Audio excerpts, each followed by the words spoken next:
Now with a gripping new account of the most deadly attack ever on American soil. Fall and Rise. The story of 9/11 takes us inside the planes, the towers, the lives of the victims and survivors. And the author, Mitchell Zuckoff, joins us now. Thank you for coming in this morning. Thank you, George. You know, you covered 9/11 for the Boston Globe 18 years ago, and in so many ways, it's kind of the defining event of our time, yet more distant now. Exactly, and that's the reason for the book. You know, we have an entire generation with no independent memory of these events. You were there, you were in the subway.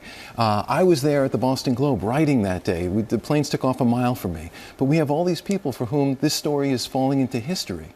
And at the same time, because of the length of time, there are a lot of stories that people have never been ready to tell. And you wanted to get them down. Exactly. And so that's the idea here. And it is, I guess, the second draft of history at this point. But what you're really trying to do is to give a panorama of what was happening that day and in the moments before and right after. That's exactly right. By telling the story through individuals who went through it and to capture them on September 10th with the normal hopes and dreams of, you know, is the kids' homework done, or am I going to get into school or whatever, and then to see this before and after moment, because frankly, for our entire culture, there is that before and after demarcation. There's so many thousands of stories here. Let's just talk about one. Sure. Ron Clifford. Sure. Ron Clifford is a guy, he's not even supposed to be at the towers that day. His business meeting gets changed and he finds himself in the Marriott between the two twin towers. The first plane goes in and Ron sees a terribly burned woman walking toward him. Other people are ignoring her, Jenny Ann Maffeo, and Ron goes to her and he gets her down on the marble floor of the Marriott Hotel. And he's comforting her and actually saying the Lord's Prayer with her when the second plane goes in right above them. And he literally feels the vibrations through the building, through the floor of the Marriott, not knowing that his sister Ruth and his niece Juliana are on that plane. He continues with Jenny Ann Maffeo. He gets her to an ambulance, and he gets himself to a sort of a little hidey hole, he calls it, to survive.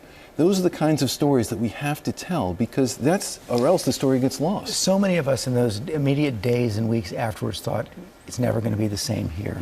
Again, that feels a little bit far away right now. But what is the lingering thing you take away?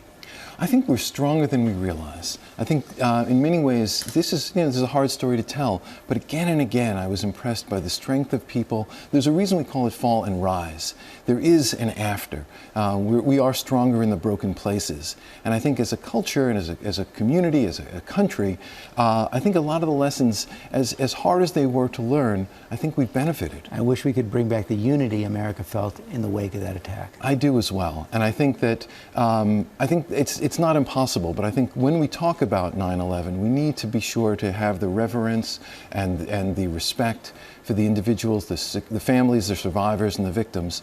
And I think that's not a bad place to start. Can't wait to read it. Thanks for coming in today. Thanks so much, George. Fall and Rise, the story of 9/11 is out now.